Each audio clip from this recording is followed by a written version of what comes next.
Hi, everybody. This is Skip Alzheimer, and welcome to the AV Geeks Lunchtime streaming show, where we watch old 16mm films. Obviously, I am not. I should center this so that I'm actually.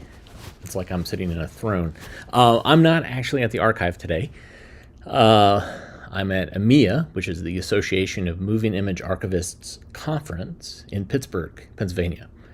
And so, because of that, I'll be showing films about Heniz, the ketchup people and condiment people, which is based in Pittsburgh. So I have two films that I'm excited to show you. Also, we've interviewed some folks at a conference workshop that we did today. It was a community archiving workshop where we helped catalog a bunch of materials for a local nonprofit. And I saw some people there that have watched the show or are near and dear to our hearts. So I interviewed them briefly. So let's watch some films about Heniz. Enjoy.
Alto, where are you going? Fruit for El Capitan Cortez.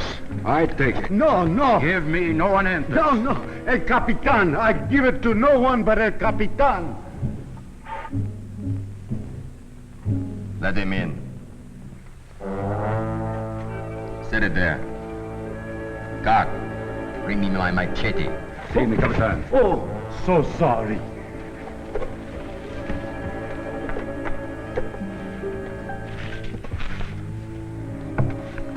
Master, you are betrayed. What? The soldiers are deserting you. They are going to seize the ships and sail back to Cuba. They... What is this you have brought? Tomato. The Aztecs grow them among the maize.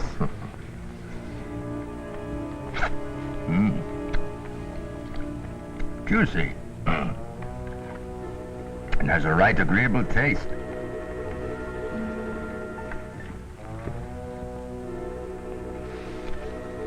Are my captains in this too? See. When do they think they will take the ships? Tomorrow morning. Then we must act tonight. Are there any we can trust? I have 3 brothers. We would all die for you. Gracias, esclavo. Here then is what you must do. You will go to your brothers, have them join you at the beach.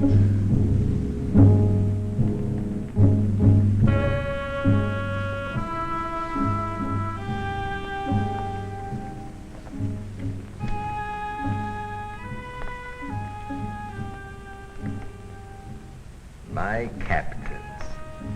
Word has come to me that some among you are disinclined, aching to quit before you start.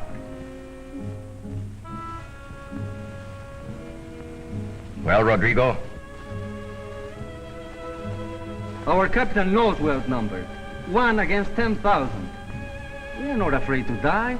But these cannibals, only yesterday, they bound a native girl to the altar and they stripped her skin off alive. Piece by piece. The walls of the temple are human skulls. 100,000 of them. Go on, go on. Our food is low. The Indians have poisoned the springs or the lagoon. There is for the taking. Maize, quail. And this juicy tomato to help stay our thirst. But we can't stay here forever. We'll die like flies. Well spoken, Rodrigo. We stay no longer. You mean we go back to Cuba? I mean tomorrow I march on Montezuma.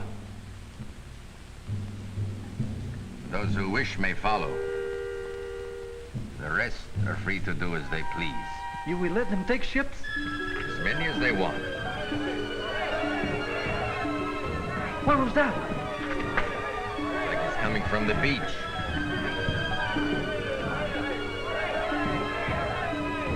Por Dios, the ships! The ships, they're all afire! Everyone? Si, Senor Capitan, everyone! Too bad.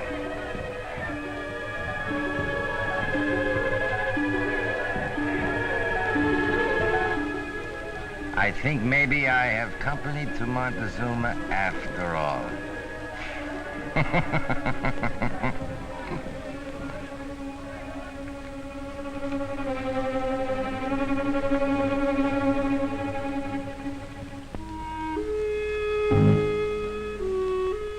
You did a noble job of it, Esclavo. That was a beautiful fire. Gracias, master. You know something, Esclavo? We must surely take the seeds of this tomato back with us to Spain when we return. Si, if we return. No, Esclavo. When we return.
Marquis de Lafayette, Monsieur Jefferson to pay his respects. Who?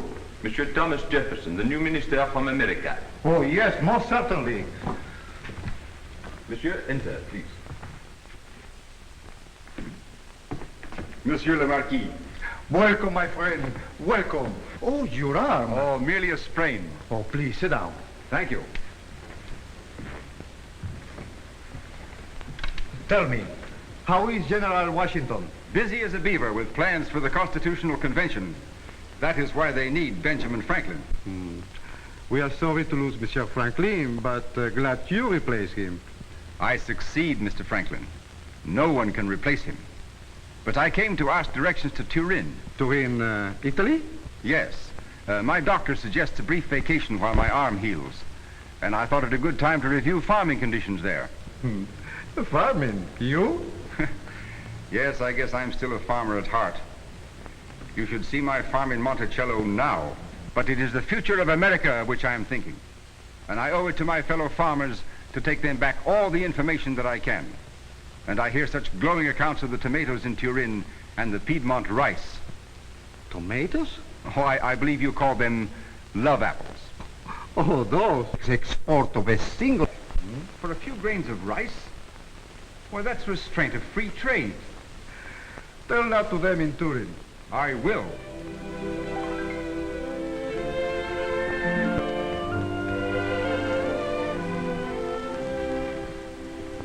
But that is restraint of free trade. Si, signore. But what would you? It is the law. But if one could take out just a little bit... At the border, they search you. And if you are caught smuggling out ever so little, off comes your head. Are you sure? Maybe you're lucky, and they shoot you.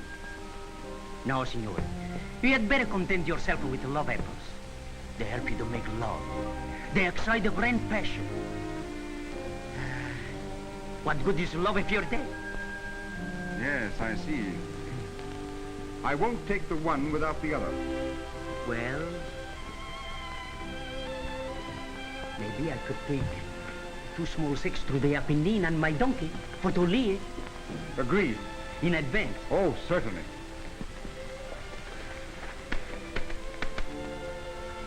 There. You won't fail me now. Signore, I'm honest. Hey, the carabinieri, quick, signore. Carabinieri. Carabinieri, signore, carabinieri.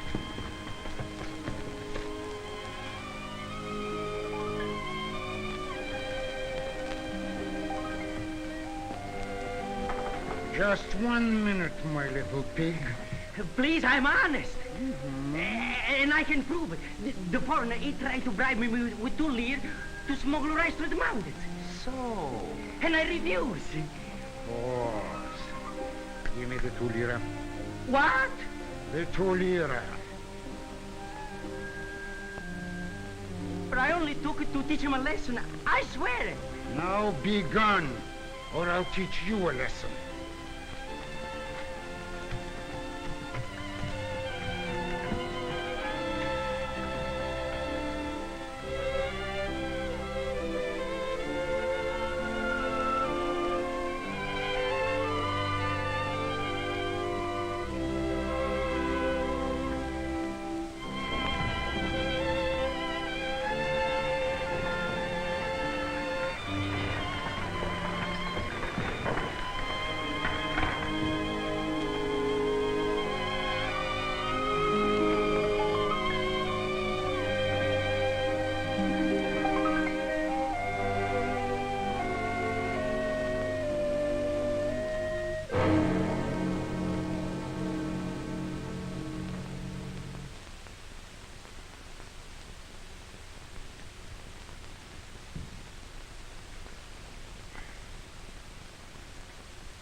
Please, my arm.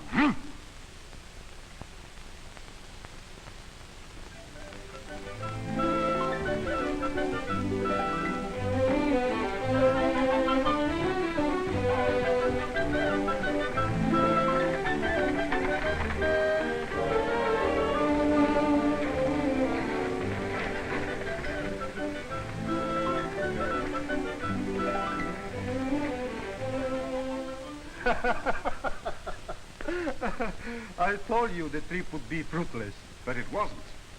I found a new species of tomato of which the Italians make a delectable paste.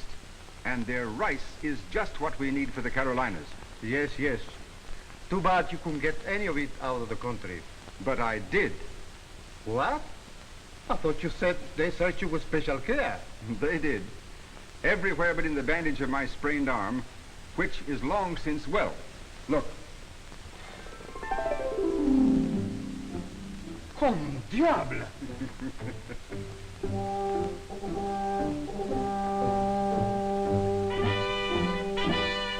9, 10, 11, 12.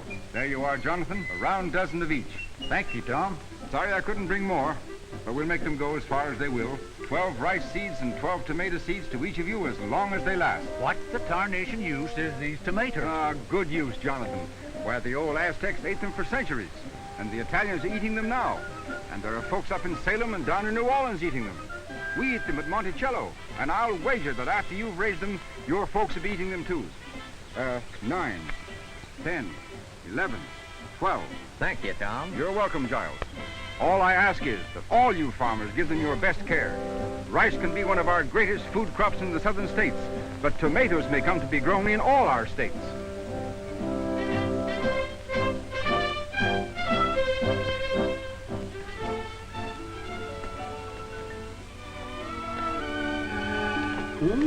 Stay out of there, Pa. You expecting thrashers, Matilda? 4th of July picnic.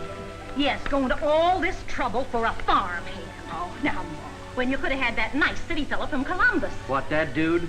Alec Livingston's all right. Old man Grimes says he's the best hand he ever had. He says he's got a regular knack for growing things. Like love apples, I suppose. Tomatoes, Ma. Alex says when people get over their loony superstitions, everybody will raise and eat, just like potatoes. He's the one that's loony. I don't know, Ma. More and more people are eating them every day. To hear him tell it. Don't he ever talk about anything else?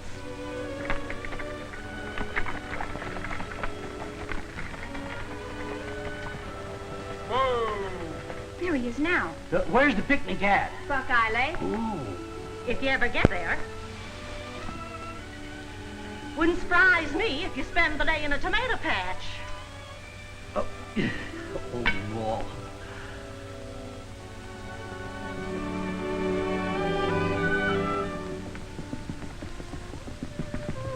Hot, isn't it? Yes, it is, but it's a beautiful day. Whoever said it always rains on the 4th of July? I wish it would rain pretty soon.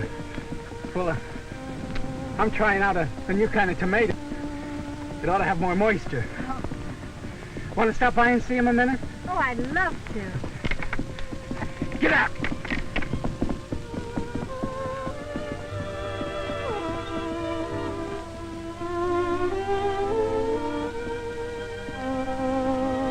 It's been a wonderful day, Matilda. Glorious. The lunch was good, too. Glad you liked it. Oh, I hope you didn't spoil your dress. Oh, it'll clean. Not many girls would give up a picnic to carry water like you did. Didn't I suggest it? I bet your mother'll sure be surprised. You spending your whole 4th of July in a tomato patch. Not very. What? I mean, oh, I don't care. I loved helping you. I love to watch you with your plans. You seem so inspired. You make raising tomatoes seem so important. It is important. Giving people better food's about the most important thing there is. Listen, Matilda, I've got a chance to rent the old Clark place, 113 acres.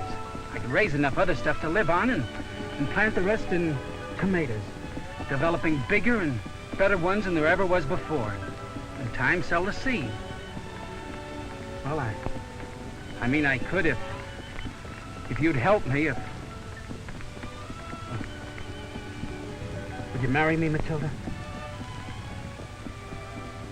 Would you? Didn't I say I'd love to help you? Yay!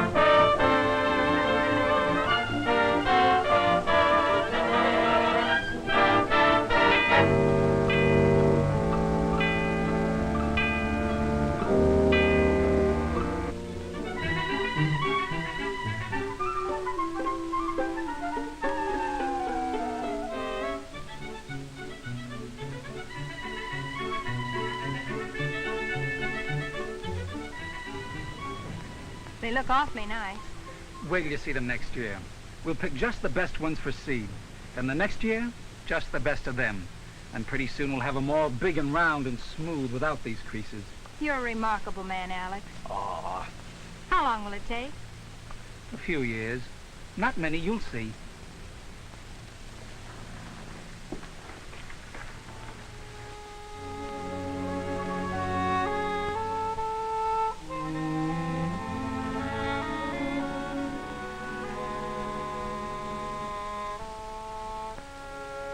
No use fooling ourselves any longer.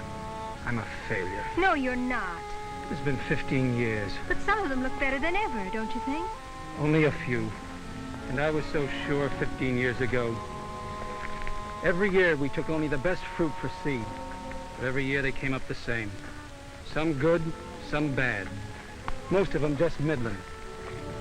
Same plants. Some little scrawny ones and A few extra strong, healthy ones like this one here. That is a nice one. If we could only... Say, maybe that's it. What's it? We've been selecting the best fruit, regardless of the plant it grew on. The seed reproduced all the old plant's characteristics, bad as well as good. If we started taking only the best plants and used the best fruit off of them, Matilda, I believe my soul, we've got it.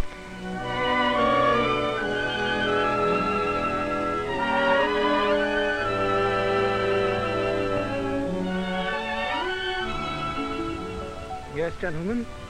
This is the third year of the new experiment, and I know now it's going to be a success. Fine, at last. Good. We'll put the seeds on the market right away. No, not yet. Why not?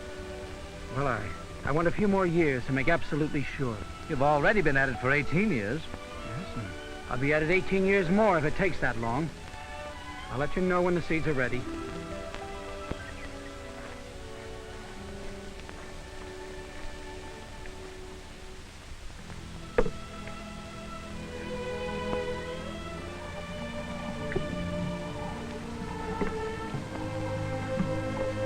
Use only the ripest ones, son. They make the best seed. There now, I think that's enough pulp. Spread it out to dry. All right. Holler when it's done. Yep. Well, gentlemen, I've called you here today to tell you that at last we're ready. You mean we can put the seeds on the market? Yep, the good characteristics are all set now. Man, do you realize what this means? Up until now, there hasn't been a single acre of tomatoes in the whole United States that would produce 1 bushel of good ones. And this Paragon tomato will. It'll produce uniformly good fruit on every plant. Oh, that's fine, A.W.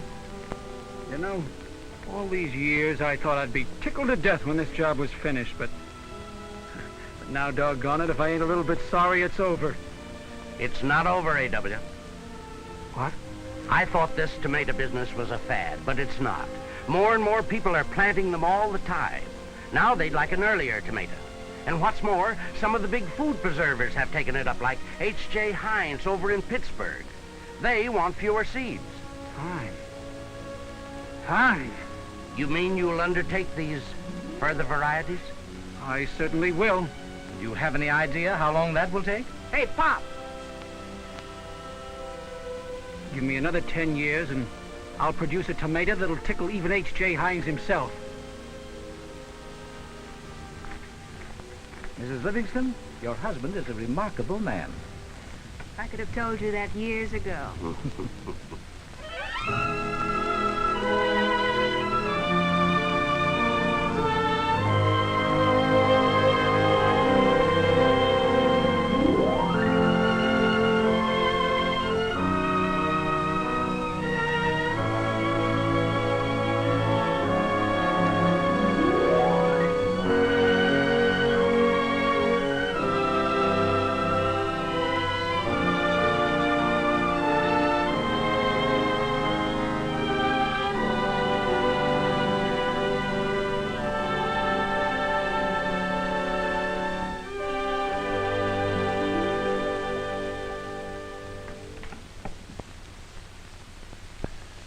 Pectin 0.25, acid 0.31, and sugar 2.58.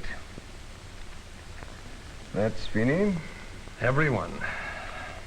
I know it doesn't seem possible after all these months and years, but at last really finished the chemical analysis of varieties of tomatoes from all over the world. Oh, that's what Mr. Hines asked for. You've been working pretty hard, Doctor, especially these last few days. You ought to get some rest. As soon as I see the director. After that, I'm going to bed and sleep for a week. So now we know it is possible to control the desirable character of a tomato. Yes, sir. Livingston had to depend on trial and error, but that was before Mendel, the Austrian monk, discovered the Mendelian law of plant genetics. Now we know we can breed in or out any plant character we choose. And you really think a tomato can be developed with all these good qualities, all in one? I'm sure of it. Very well. Then get a copy of this off to our experimental farm right away and let them start cross-pollinating. Well, it won't happen overnight, sir. But I promise you, 5 years from now, Heinz farmers will be growing regularly tomatoes the like of which the world hasn't even dreamed of up to now. Well, go to a doctor. And by the way, congratulations. You've proven the value of chemistry in developing a better tomato. Thank you.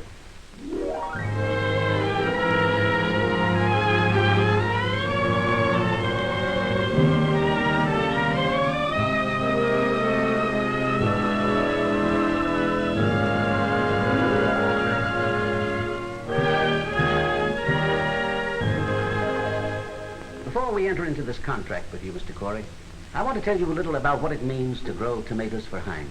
I know a little about it, Mr. Barnes. I'm new in this section, but Irvin Gilder, he's raised for you for years, told me something about it. My farm's the first one east of his. Oh, yes, I know the place. We'll test your soil. I think your South 40 could be put in shape very easily with 424-12 fertilizer. I'll do whatever you say. We feel that you will follow instructions all the more carefully if you understand fully what's back of them. To the Heniz Company, the growing and preparation of food is a sacred trust. Yes, sir. We furnish the tomato plants because we grow a particular type, one that is best suited to our product, and at the same time, one that is most profitable to the grower. I see. Years ago, one of the many scientists of our quality control department began to analyze tomatoes from all over the world and select the best types, which were then developed by one of our own scientists, who is known as one of the world's foremost tomato culturists. It's done through cross-pollination. In our own greenhouses, he selects his plants. For instance, it might be a San Marzano, imported from Italy, with low acidity and high sugar content. With sterilized shears, he cuts away the cluster of anthers in the blossom, leaving the naked pistil. Through the magnifying lens, we see the tiny bud of the new tomato at its base. He then moves to the other plant selected. It may be the Marglobe, developed by Pritchard out of Livingston's famous globe tomato, fine fruit with vigorous foliage. This time he collects from a protected blossom a tiny quantity of pollen dust upon the tip of a brush. He transfers the pollen to the pistil of the first plant, gently brushing it on the moist stigma end. A small perforated glassine envelope is slipped over it and clipped there, so nothing can contaminate it. When fertilization is complete, the envelope is removed. If it were possible for you to watch the tomato grow before your eyes, if you could somehow condense days of growing into fractions of seconds, you would find, by force growing, the tiny bud expanding and developing into ripe, red, luscious fruit, containing all the characteristics the scientists wished it to have, characteristics that make the tomato one of the most nutritious of fruits. At the peak of perfection, it is removed from the plant. Its seeds carefully extracted, washed, and treated, then replanted, and the whole routine gone through again year after year. Even under ideal growing conditions, it takes 8 years or more before we will concede that the seeds are ready for use and start the seedlings, which are to be entrusted to you. The seed beds are made ready with soil that has been completely sterilized. Around the middle of March, trained swift fingers sow the seed. When the seedlings are about 2 inches high, they are transferred to flats to be thinned out and transplanted by our girls. Then we take those flats and place them in long underground glass-covered cold frames, where they attain a sturdy height of 8 to 10 inches. That brings us up to the middle of May, when the first of our young pedigreed plants are ready to be distributed to our contract farmers. Of course, the routine is staggered so that we can distribute plants for a month or more, which will give you time to get your field ready. No wonder you folks are so particular about who handles your plants. You bet we're particular. And another thing, you agreed to deliver tomatoes at the specified time, and I mean the precise hour of a given day. I'll give you the exact schedule as the harvest season comes around. I understand. All right, Mr. Corey, I'm going to sign this contract with you. Thanks, Mr. Barnes. You can count on me. I'm sure of it. And in no time at all, you'll be out there putting in your own plants.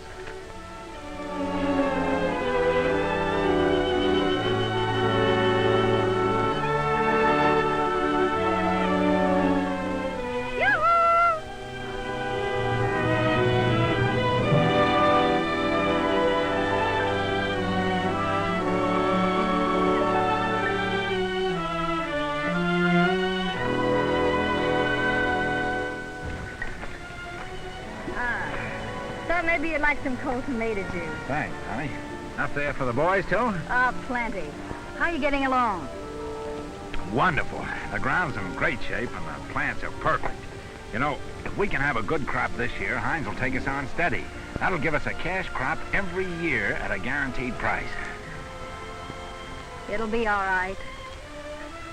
It's got to be. Thanks, honey. I'll send the boys over.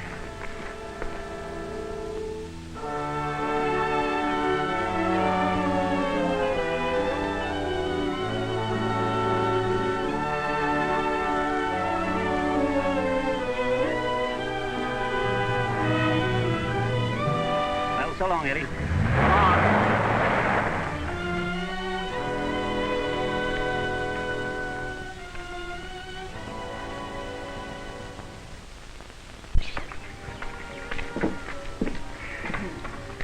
Who is that?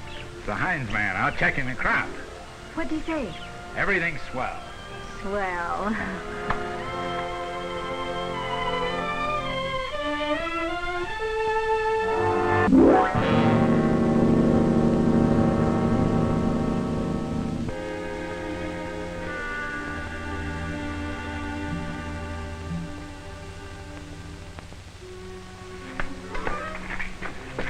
Well, Eddie, what's the matter? The tomatoes. What's the matter with them? Well, 2 weeks ago when Barnes was here, they were all right. Now they've got black spots on the leaves. If we lose that crop now... Why don't you phone the Heniz man? Yes, I'm going to. All right, Eddie. Keep your shirt on. I'll be right out. Leaf spot.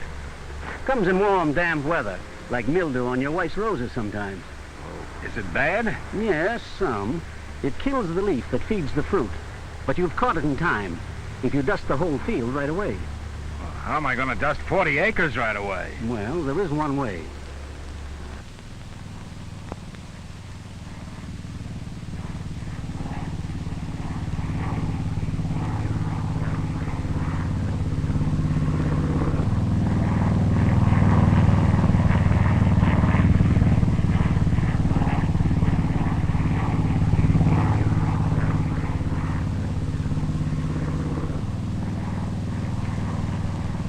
Well, that's got it. Is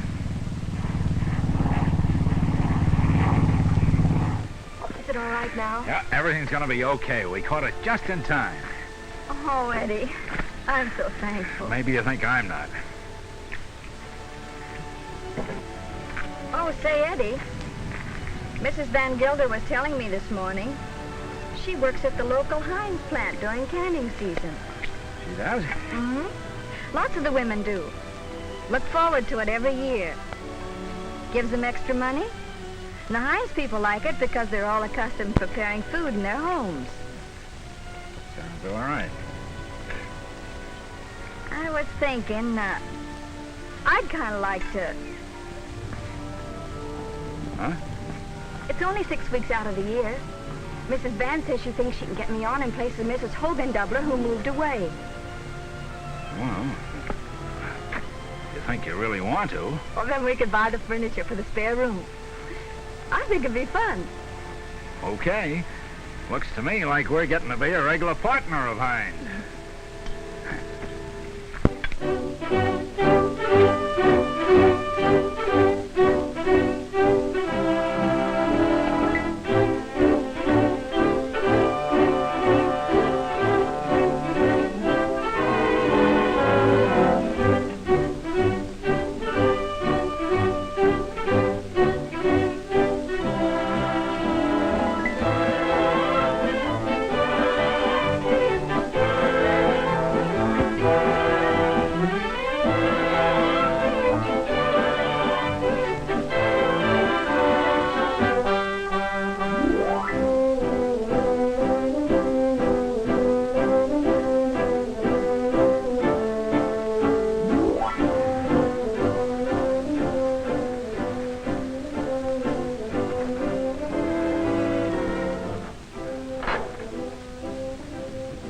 Like they're always washing this place. They scrub it from stem to stern every day.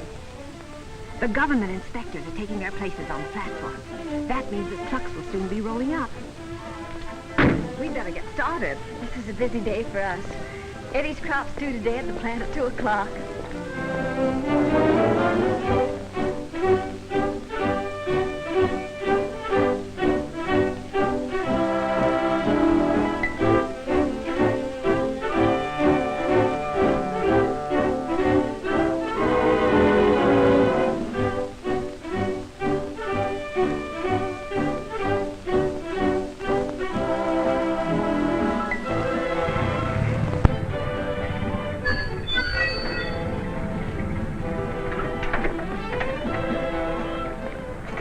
right on the dock. We'll be ready for you in a moment. Oh, pretty busy. That's right.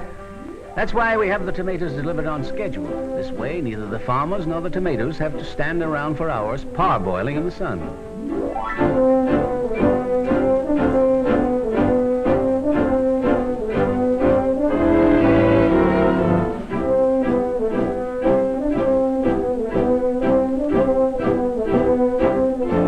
If you had time to follow these tomatoes, you'd see them dry sorted, then dumped into the first washer, rolling over and over under a water spray of 300 pounds pressure, into the soaking tank, then under another spray for the third washing.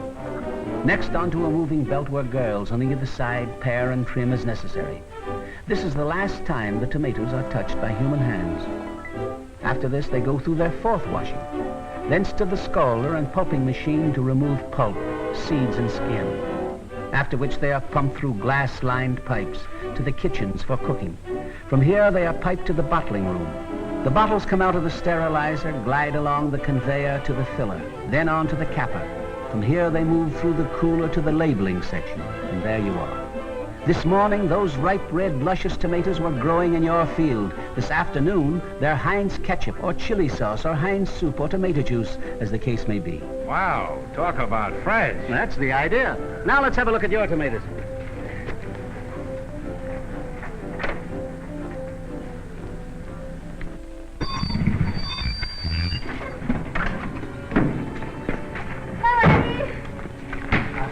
I just got home myself.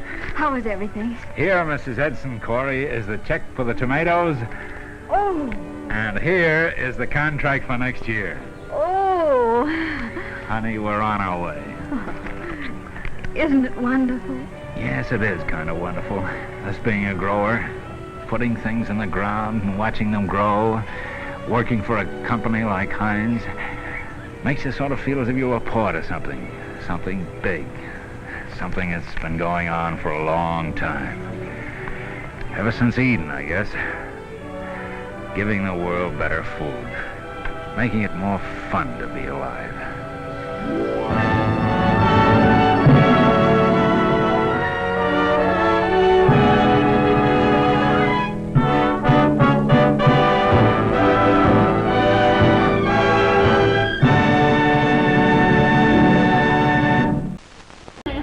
All right, so I'm here at EMEA with Siobhan Hagen, and we both are wearing the Super Tape shirts. And Siobhan is the founder, and what is your title?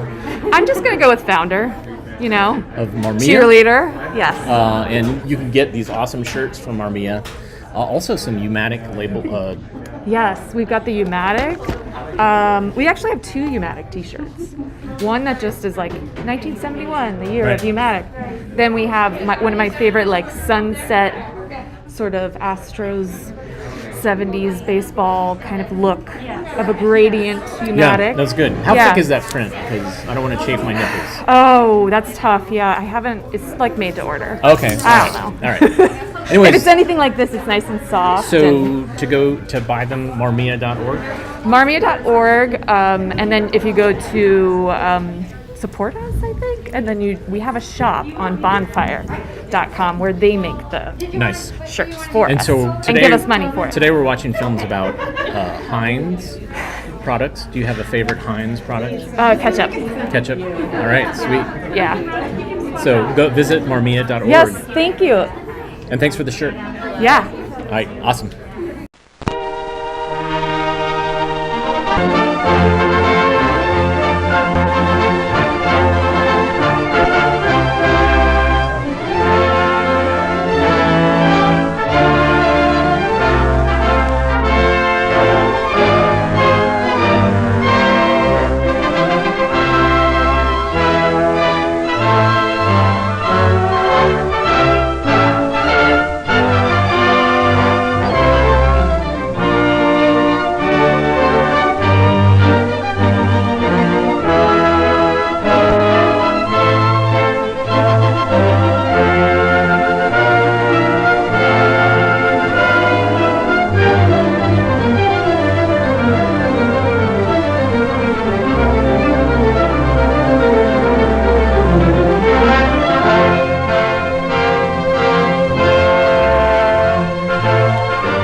Mon General, do you hear that?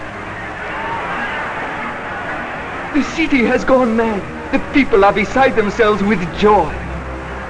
And it was such a little victory. But there will be more and greater glories, Mon General. Italy, then Austria, then England. What a victory that will be. My soldiers cannot eat victory. What do you mean, Mon General? Our greatest enemy is not England or Austria or Italy. It is scurvy. An army marches on its stomach. Ours are living on salted meat and stale bread. Did I say living? They're dying. Dying like flies. Not gloriously in battle, but miserably. Of slow starvation. Is there no way?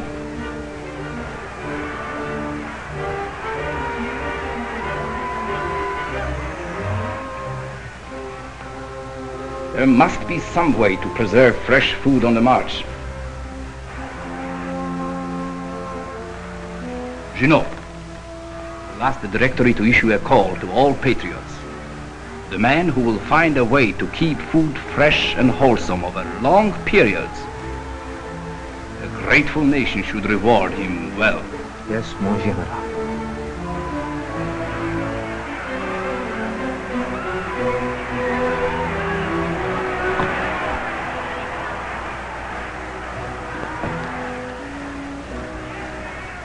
Who knows? Somewhere in France, perhaps somewhere in this city, at this very moment, there is an unknown man who will be the true savior of France.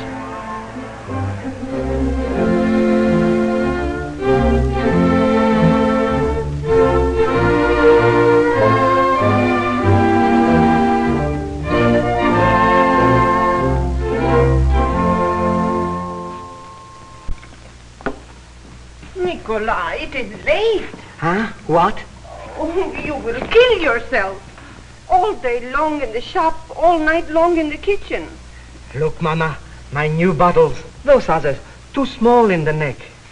This, I can put in big pieces of meat and whole vegetables.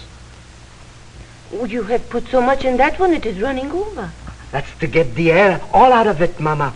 The food keeps better when the air is out. Why is that? I don't know, but it is so. I wish there was some way to seal it tight. I put 3-4 layers of cork in it.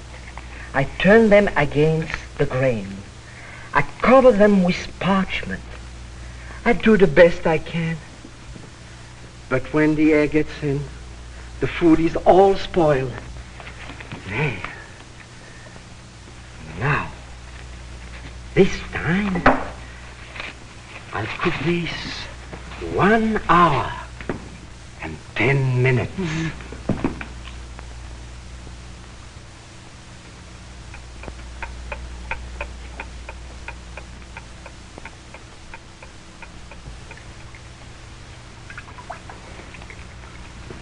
Mama, the cooking is done.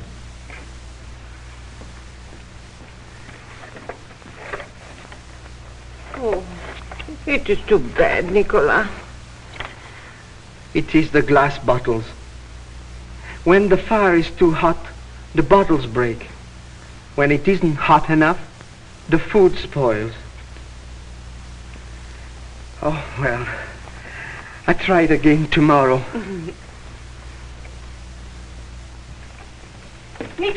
Nicola, listen to me. The Directory has offered a prize of 12,000 francs for the man who can tell them the best way to preserve food for the army. 12,000 francs? Yes, you must see them right away. What chance have I? Competing with men of means and reputation? My poor equipment. Nobody knows me. But they will know you. Already you know more about preserving food than any other man in France. You are going to the Directory and tell them what you know. Monsieur Pierre, this report of yours interests me greatly. Thank you, Monsieur le Commissaire. But preserving food stored in your own cellar is one thing, my friend. And preserving it against the rigors of travel, and the change of climate, that is quite another. But I have done that too, Monsieur le Commissaire. How do you mean? I have sent out my little bottle on ship for 1 year on the Citoyen, far across the Equator, far south on the Marie-Louise. I've tested in every climate. And here, Monsieur le Commissaire, here are signed proofs from ship captains and port prefects all over the world saying the food kept fresh. Monsieur Père, it appears to me to be of moment to spread the knowledge of your processes for the conservation of animal and vegetable substances. I desire that you write an exact and detailed description of these processes, and we then shall talk about the award.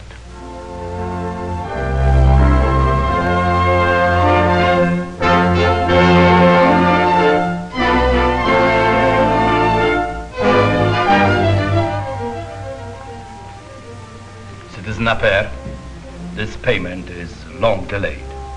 With these 12,000 francs go the gratitude of all France and the warm esteem of your emperor.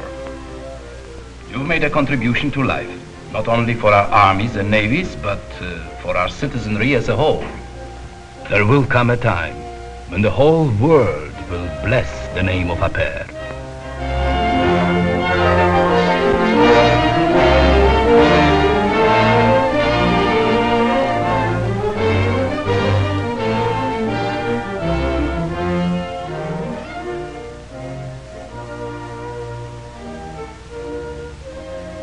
Oh, come in, Peter Durand. And how's the best pickler and preserver in all Middlesex this fine morning? Oh, not so fine. Oh, another batch of preserves went wrong? Yes. What you need's a good cup of tea. Get me that tea canister there.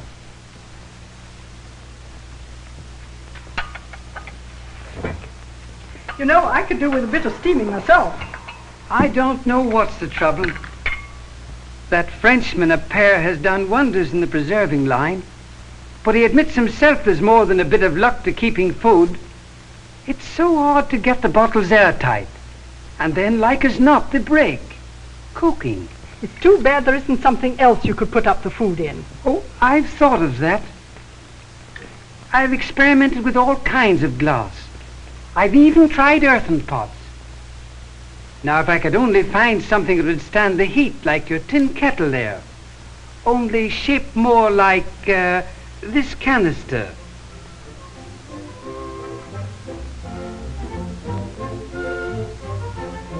Excuse me. But Peter, your tea!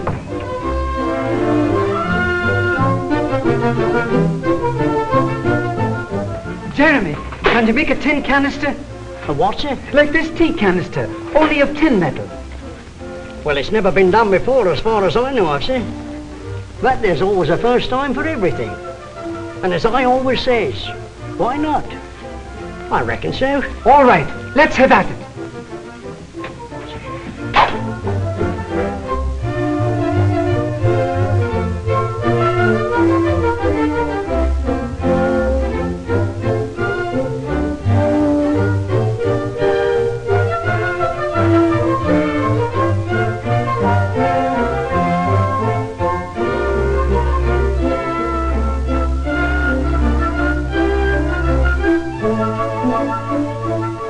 There's your tin canister, sir. Fill it with whatever, and I'll solder the top on for you. By Jove, I think we've hit it. If this thing works, how many of these could you make in a day? All day? Yes, all day. How many? Oh, I'd say about 50 or 60. But would you have use for all them tin canisters? I've a feeling, Jeremy, that we're going to use millions of them. Millions? I'm so proud of you, Peter. Your tin canister really works, doesn't it? Yes. At first they swelled up and burst. The contents expanded under heat. But we've solved that by leaving this small vent in the top and then soldering afterwards. I've been preserving peas all week and not a single canister burst. Why, Peter, that's wonderful. I've got the pantry filled with them now. What was that? The pantry. Oh,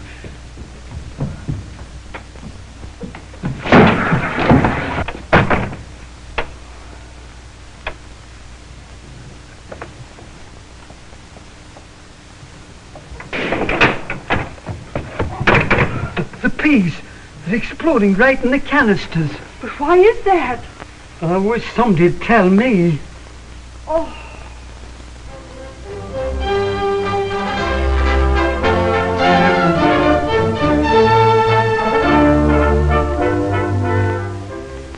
Yes, Professor. We understand about yeast fermenting bread and wine and beer, but what makes milk sour? There is no yeast in that, is there? No. Some so-called scientists would have you believe it sours from spontaneous generation.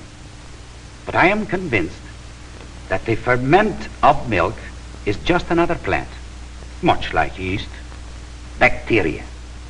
And that these bacteria are present in nearly all foods. How do they get there? They're already everywhere. In the air, in water, and so minute that 30 million of them can live in a single drop. And every time I breathe or take a drink, I get millions of plants. Do they grow inside of me? You need not worry about them. Anyway, not all bacteria are harmful. Some are beneficial. In fact, the very existence of men and animals on this earth depends on some of them. But bacteria in food will, I maintain, ultimately destroy it if they are not themselves destroyed. For years now, all preservers, from Eper on down, have experienced great uncertainty in keeping food fresh. Some of it, after having been sealed up for days, decayed, and the resultant gases exploded and burst the containers. If I am right, and I am sure I am, they could correct this once and for all simply by heating the food hot enough when sealing it to kill all bacteria. There are heat-resisting bacteria, which merely boiling point will not kill. Sir Humphrey Davy tried adding calcium chloride. That raised the boiling point some, but not enough.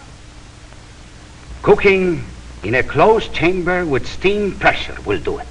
But anything that will kill all the bacteria in the food and seal it that way will positively preserve the food fresh indefinitely, or my name is not Louis Pasteur.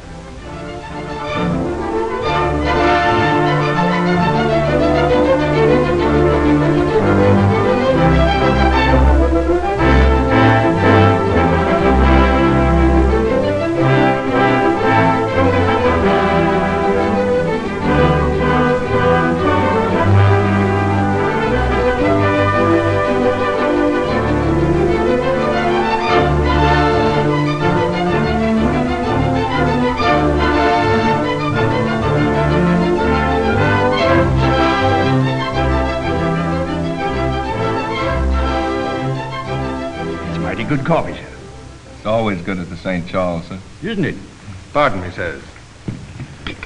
The clerk suggested you might help me. At your service, sir. My name's Underwood. Just off the latest packet from England. Firm of McKee & Company Limited, London. No doubt you've heard of us. No. Nor I. I can't say that I have. Picklers and preservers. I'm here to set up a preserving plant in America. If you know of anyone who'd be interested in joining such an enterprise... I wouldn't know anyone interested in a pickling business. Nor any other business from England. I'm sorry, sir, but New Orleans is filled with men who only a few short months ago stood out there in the swamps with Andy Jackson and fought off your soldiers from England. These gentlemen were there. I was there. And my son is still there. You won't find much welcome in New Orleans for anything English, sir. And now you'll excuse us, sir.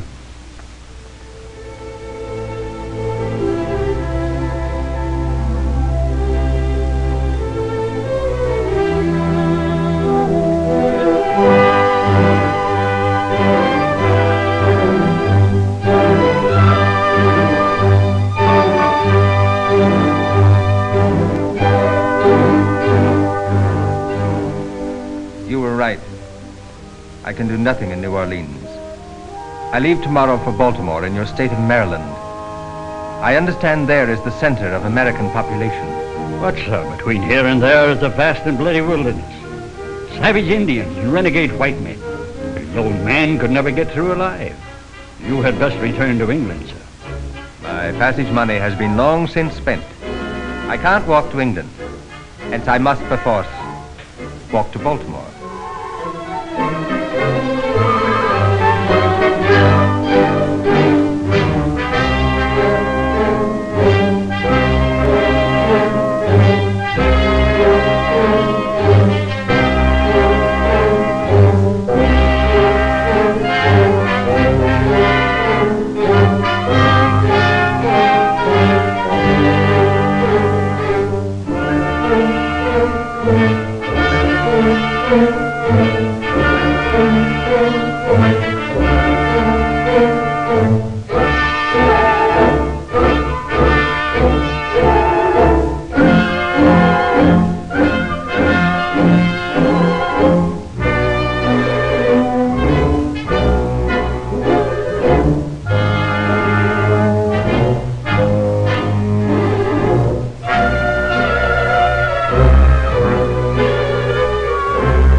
You ever eating these here bottled foods, Caleb? Who, me? No. I hear tell as how they're bottling love apples now. Love apples? Great Christopher. What for? To eat? They're poison. Some say they eat. They call them tomatoes now. Tomatoes, huh? Oh. Here's a jar of that new batch of tomatoes you asked to see, Mr. Underwood. Oh, yes, Thomas. Well, this looks pretty good. How often does it turn out this way? Oh, almost every other time, sir. Well, I suppose if we hit it right half the time, we ought to be satisfied. We've got a pretty good foreign market now. Our own people just don't seem to take to preserved food. They say they're too expensive. I know. Well, I don't see how we can make them much cheaper. And we're getting competition now, too. Who's that, sir? Kensett and Daggett down in Baltimore. They're pickling oysters. Very place I tried to start up 10 years ago and couldn't. Well, maybe in 10 years more.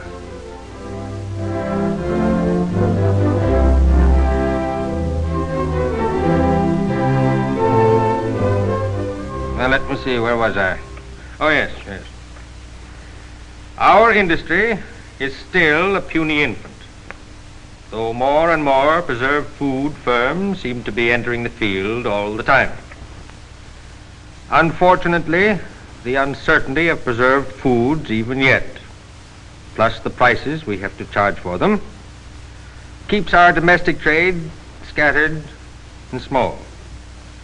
However, we press hopefully forward.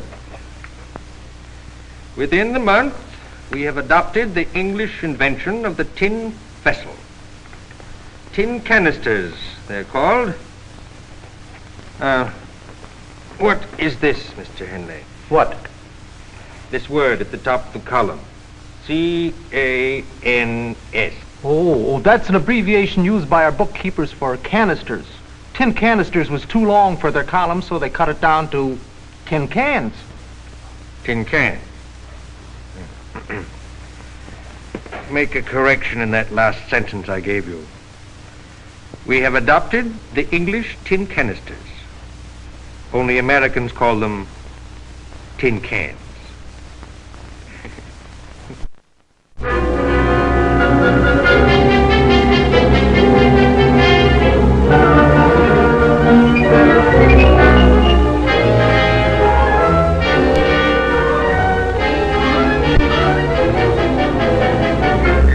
There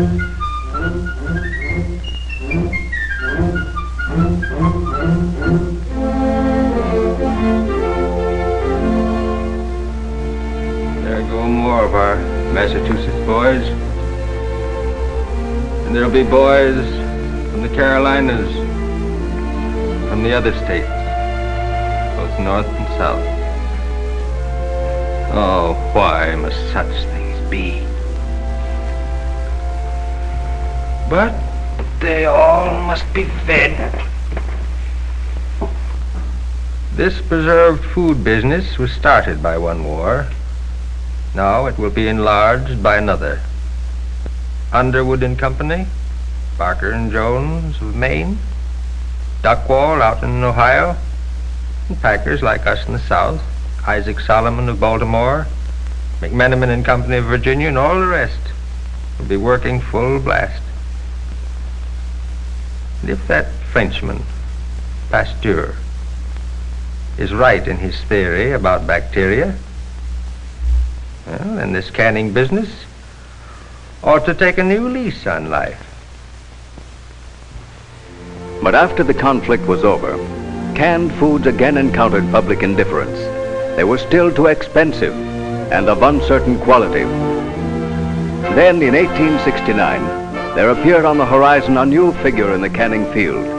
A tiny figure at this time, to be sure, but one destined to mold and shape the future of the industry. In this little house he began, this young man whose principles especially fitted him for leadership, for he was quality-minded, and he believed that the preparation of food for the public was a sacred trust. A few short years before, at the age of 12, he had tended the family vegetable garden, supplying the home table and marketing the surplus to the neighbors. When he was 16, the garden had grown so that he now employed 3 or 4 helpers and had developed a market for 3 deliveries a week to Pittsburgh grocers. Good morning, Mr. Smithers. Good morning, Henry. Say, those are nice-looking tomatoes. I could use more of those. Yes, sir. I'll bring them in. I wish you would.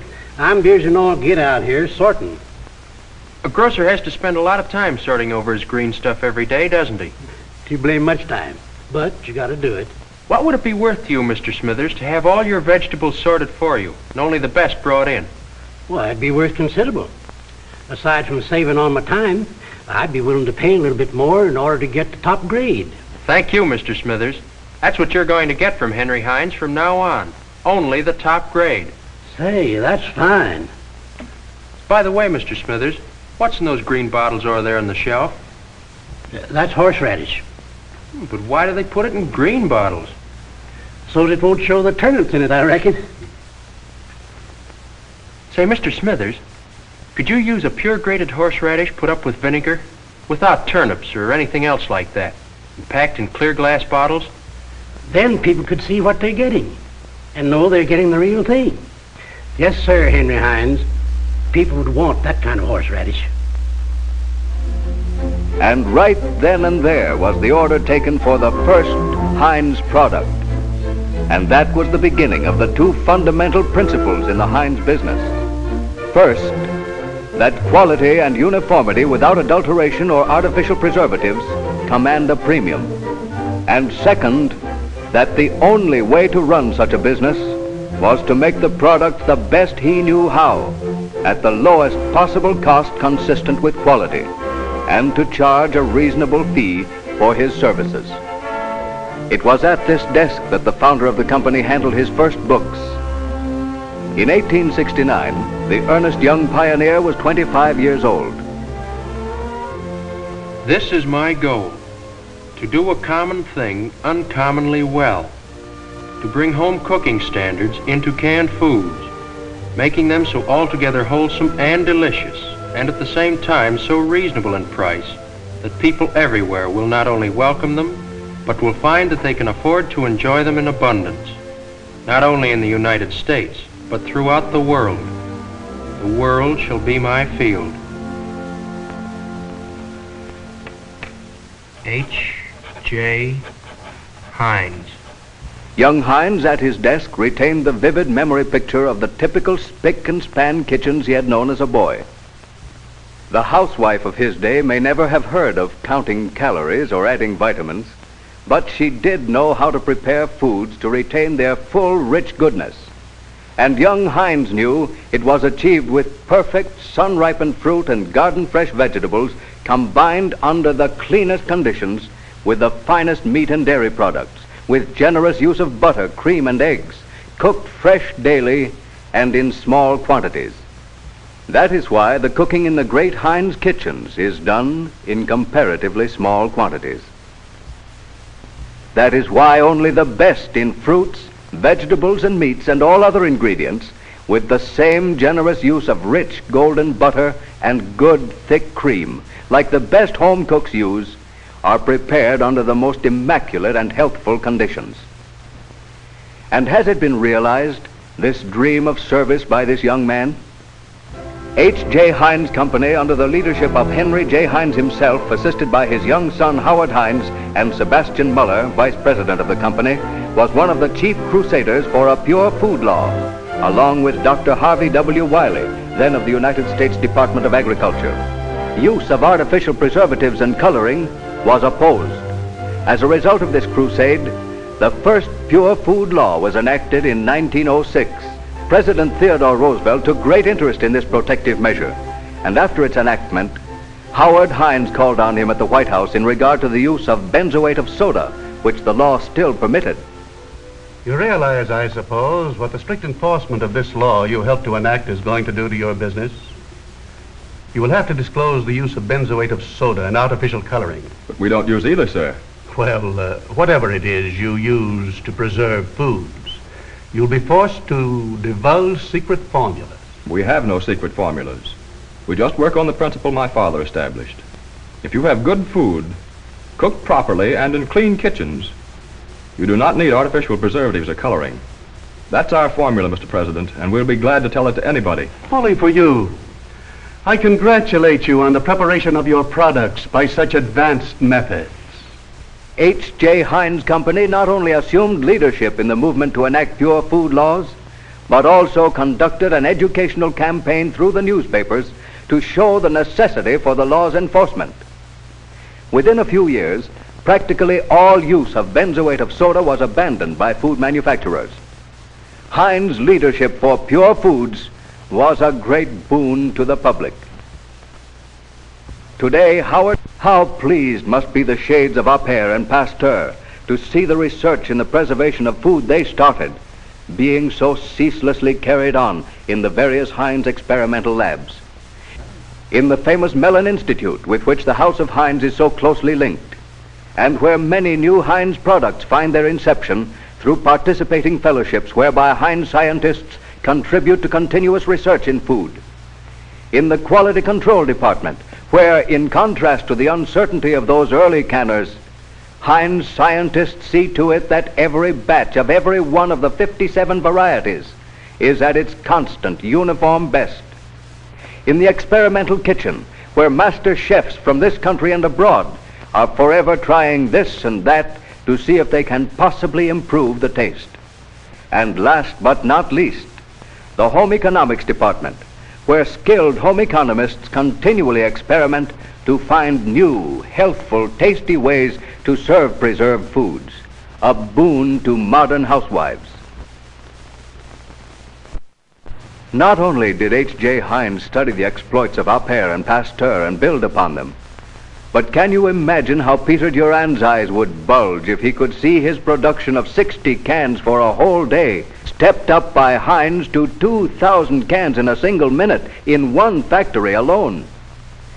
In other words, the little lad who started out with a market basket on his arm, graduated to a wheelbarrow, and then to horse and wagon, continued to develop till he had further refined the processes of preserving food till it became in reality home cooking put up in cans, and lived to see the now universal use of canned foods in this country and around the globe. His original 3/4 of an acre of Pennsylvania garden plot has grown to over 200,000 acres in every part of the world, giving work to thousands and feeding millions. We have indeed come a long way since our père started preserving food in glass bottles through sterilization by heat. This great human story even now is unfinished. Tomorrow there will be more new products, more new services for humanity. Founded on the principle that the preparation of food is a sacred trust, the House of Heniz will continue to apply and amplify the science of the past with the discoveries of the future. While its scope has grown into world size and world significance, its products now going to more than 100 countries around the globe, it is proud to remain essentially a simple business. Heniz will continue to try to do the common thing uncommonly well.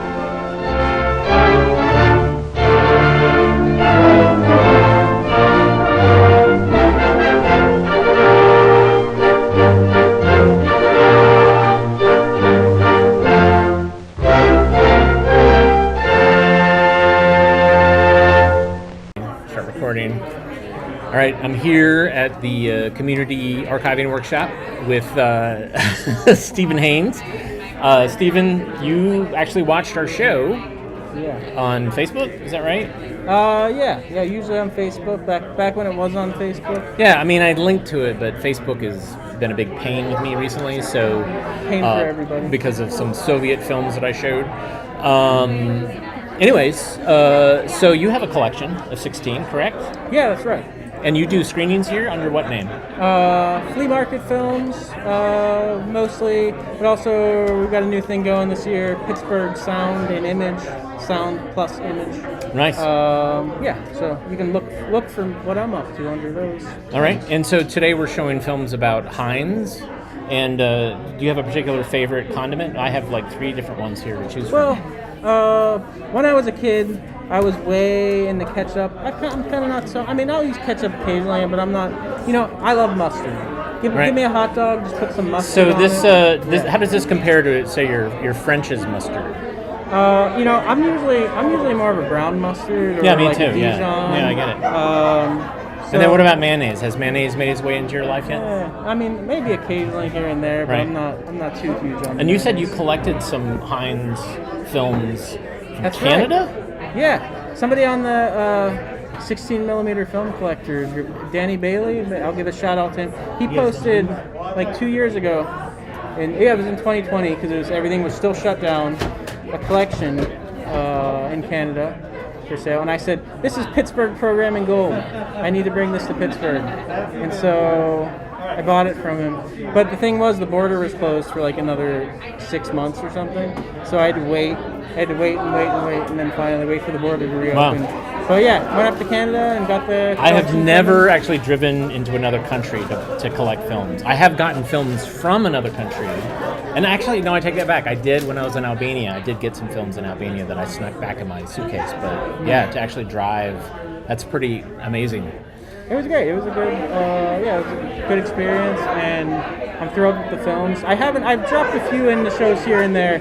I haven't done my all Heniz show. It's coming though, 2023. Look for it, Pittsburgh. Nice. All right. Well, thanks for joining us. It's good to see you in person. Likewise. Yeah. All right, Sarah, do you want to come? Yeah. We have we did this workshop at a local university where a bunch of us archivists got together and helped. It was kind of like a barn building where we all came together, used our expertise to kind of help catalog films. And Sarah joins us. You're from Chicago. Yes, I am from Chicago. And do you want to say who you're with, or? Yeah, I'm from the Media Burn Archive in Chicago, which is a collection of mostly documentary films, or not films, all videotapes. Yes. Zero films. And I totally recommend checking them out because I did a project long ago, even before you were working there, where we digitized a bunch of Media Burn stuff for the Internet Archive, and it's phenomenal stuff from the 70s and 80s. Really captured what was happening culturally in Chicago, but also in the country. So totally recommend that. And so you said you watched the show a couple of times. I have. Yeah, I like it. You find things that are just I haven't seen anywhere else. They're just fun and stuff that's crazy and wild, and you've shown me the best of the many thousands of things that you've watched. Yeah, so thanks. I don't have to watch them all. Yeah, that's what we do. We sort through all the chaff. Actually, we show a lot of chaff on our show. But so we're showing films today about Heniz, because Heniz is based in Pittsburgh, and that's where we are. So is there a Chicago condiment company? You know, I'm unaware of there being a Chicago condiment company, but I don't know if you're aware that in Chicago we have very strong feelings about hot dogs, extremely strong feelings. Vienna Beef is headquartered in Chicago, and you can get a great Chicago dog almost anywhere. But if you put ketchup on your hot dog, you will be ostracized. You will be required to leave the city. Yeah, So, I understand that. I see this and I immediately am like, no. What about mustard? Is mustard okay? Yeah, mustard has to go on. Yeah, there's a list of, you have to, I'm actually not all that much of a hot dog eater, so I don't know that I'll get this right, but I think it's mustard, relish, onions, celery, salt, and then there's these weird little sport peppers.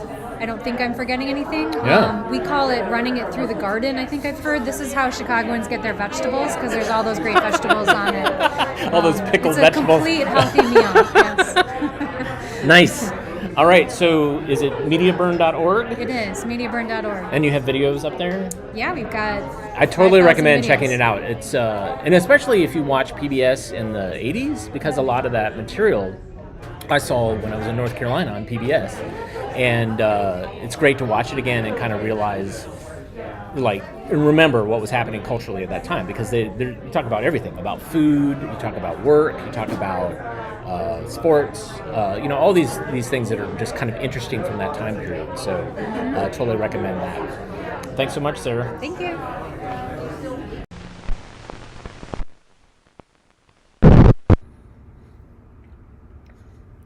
Yeah, so it was kind of a deep dive. These promotional films were really long, and it makes me wonder where they were shown. It could have been something that people would rent or check out, and it would be sent to like a men's group or women's group. It could be shown at a fair, maybe on television, although they seem kind of early for that. So anyways, thanks for joining us today. I hope you liked meeting some of the people. These people are very near and dear to me because they do what I do, but they do it in their town or city with their own materials. And so hopefully you'll check out some of those sites that the people were talking about. We'll be back again tomorrow, so we'll see you soon.